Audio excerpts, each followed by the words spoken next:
Kohaloyim Yahweh, Bahashem, Yahweh Shah, Waharakakadash. Double honors to the apostles, elders, and bishops of Great Millstone. Shalom and salutations to you brothers out here. Push the words with truth and sincerity. Shalom to all the sincere Akima Akwath out here. Shalom. Alright, so this video is called Contracts Run Our Lives. Right? And then you know the term run your life means it's what everything revolves around. So contracts, aka agreements, arrangements, or covenant, which means a contract, which means an agreement, a covenant. They run our lives, especially if you have the tribes of Israel, 12 tribes, you Negroes, Latinos, and Native Americans so-called. And I'm going to show you to the best of my ability how contracts, covenants, agreements run your life. For instance, how much paper do you have to sign? How much time do you have to have your signature on things, on different contracts? When you sign in, that's to work, that's pretty much you signing in, because that's a part of the contract. You doing your job is a part of the contract. If you have a lease, that you have to sign there, that's a contract. On that contract are terms.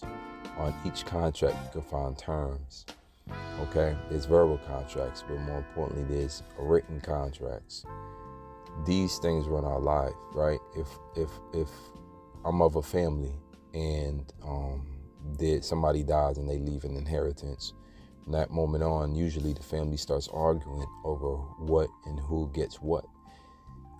The only way it's not going to be a conflict of agreement is if the parent or the said person who died, family member, left a will. A will is a contract made with an attorney officially that says who inherits what.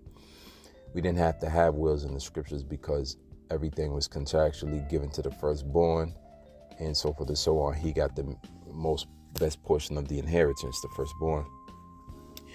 Women didn't get inheritances. These are all part of the contracts in which we made with the Heavenly Father, agreements. For instance, let's get Daniel 4:1. It says, "Now therefore hearken, O Israel, unto the statutes and the judgments which I teach you, for to do them, that ye may live, and go in and possess the land which the Lord your power gave of your fathers." Gave your fathers, Salakia. The Lord power of your fathers giveth you, Salakia. So the idea is that there's an agreement there. The agreement was to follow these laws, statutes, commandments, obey them, right? That was the arrangement. The arrangements come with terms, right? Terms, right? Just if you have Google accounts or different various accounts on your phone, whether you got a Galaxy, Android, or you got a Apple iPhone, you know that there's terms and upgrades, and you got to, agree to the terms. YouTube has terms and conditions. That's why they cancel our shows and videos. So everything revolves around terms. The reason why you don't go outside and just wild out is because there's terms and you agree to those terms. There's conditions, you agree to those conditions. And so it all revolves around arrangements, agreements, previously made. Okay, and you have to operate within the confines of those. If you do not operate and go in accordance with the confines of the arrangements that you previously made, you get penalized for it. Now, you can have large contracts, you got small contracts, you can have contracts that expire, so forth and so on. But most contracts involve two or more parties, just like an agreement, just like a covenant, in which there's specific laid out requirements for things that you have to do. And if you do not do these things, you get penalized for them, aka you get judged for them. This is Deuteronomy 6:3. Hear therefore, O Israel, and observe to do it. Why do we have to observe to do something? Because we made an agreement to do it. That was our contract. That was our covenant. It says that it may be well with thee, and that ye may increase mightily, as the Lord power of thy fathers hath promised thee, in the land that floweth with milk and honey. The contract, the agreement, the covenant was that we get this land. We get the Lord to be our power. We will be his people. All right. And so we're being taught these laws, statutes, and judgments that we may live and possess these lands that was promised to our fathers. Our father's land, our inheritance. These are contracts. These are agreements, agreement of land. And this contract was made with none other but the Heavenly Father, Yahweh. And so we are people should be very familiar with contracts. You can't walk around this world forgetting that there's arrangements made, or else you'll learn by way of judgment. They have a saying, those who don't hear must feel. And that's what happened to the nation of Israel. We feel now. All right. So deviation from any of these arrangements leads to penalties and judgments. And guess what? There's a lot of fallouts in this world. I gave an example of you having a family that lost a loved one, and they fight over inheritance money because there was no will, there was no outlined contract that validates who that person wanted all of the property to go to. So now you're suffering. So instead, what you do, you have fallouts because there's a lack of understanding of the agreements, the terms. All right. It's not because of people what you don't agree on. It's what you never agreed on in the first place. What you never even knew that there was an agreement. If you meet somebody for the first time, it's pretty much unwritten rules that you follow. Why do you know this? Because it's like an unwritten law. It's unwritten. But if somebody breaks that law, you could say, well, I didn't know that because they're a stranger. Well, never trust thine enemy, so forth and so on. But if you start to make laws and agreements together, and you have contracts together, and you have agreements, and these both parties agree to it, then you can hold somebody accountable, right? So the agreements throughout the scriptures, there's many of them, and you'll probably recognize them for yourself, but some of them is familiar agreements, which is like agreement between father and son, brother and brother, mother and son, brother and sister, sister and sister, man and wife. Then there's civil agreements like master and slave, the contract, the terms between those two, the neighbor and neighbor, But most relationships, conversations outside of that hold no bearing because there's no such agreement between these people. You have no agreements with the heathens. When you go into the land of India, don't expect any agreements to be made unless you make them, unless you shake on them, unless you sign, however they make agreements, because you can't expect nobody to treat you any special. You don't know the ways. So everything revolves around agreements and contracts. Deuteronomy 12:28, observe and hear all these words which I command thee, that it may go well with thee and with our children after thee forever. And thou doest that which is good,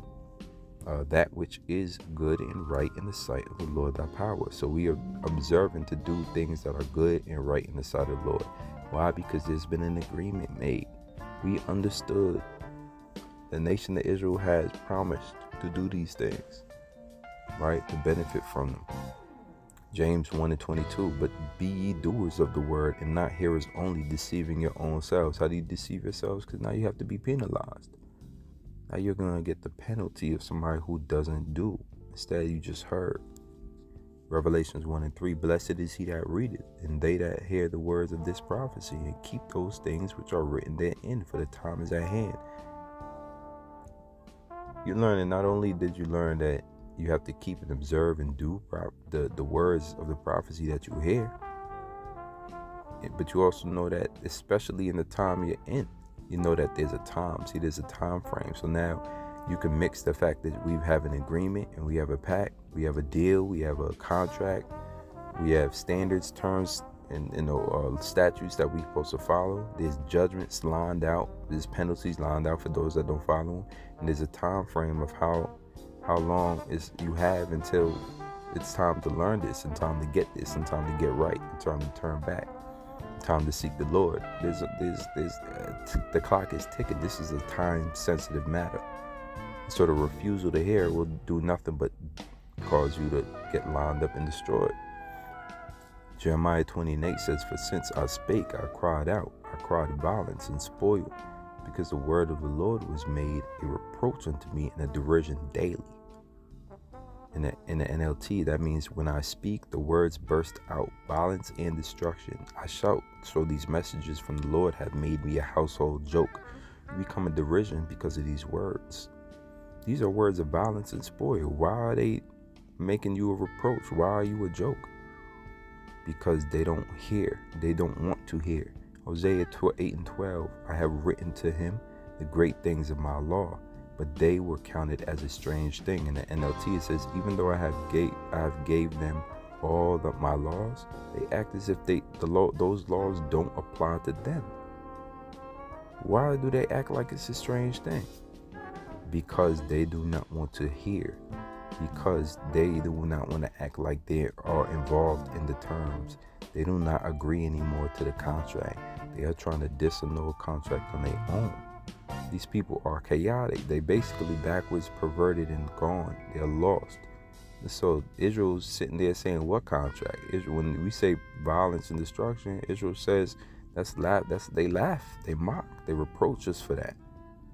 They reproach the prophets. They killed the prophets. How unimaginable of an action is that, to kill the prophet, the one who the Lord sent?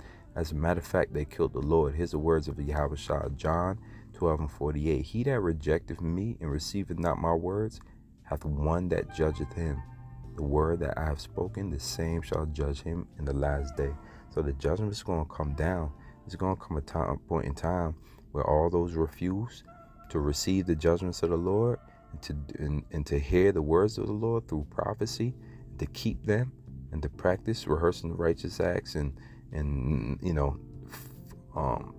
praying and fasting and keeping the high holy days to the best of your ability and teaching his word, right? And doing and believing on the Son. You're out of here. You know what I'm saying? The time of you being out of here is coming very soon. And so you cannot reject the Lord. In the NLT, it says, but all who reject me and my message will be judged on the day of judgment before the truth I have spoken. By the truth I have spoken. So this very truth is what you're going to get judged for. And so you're held accountable. Why? Because everything's contractual. Everything's agreements. Everything's terms and conditions. And it's up to you to follow them to the best of your ability. I brought this out of this video. Is edifying? Till next time. Shalom.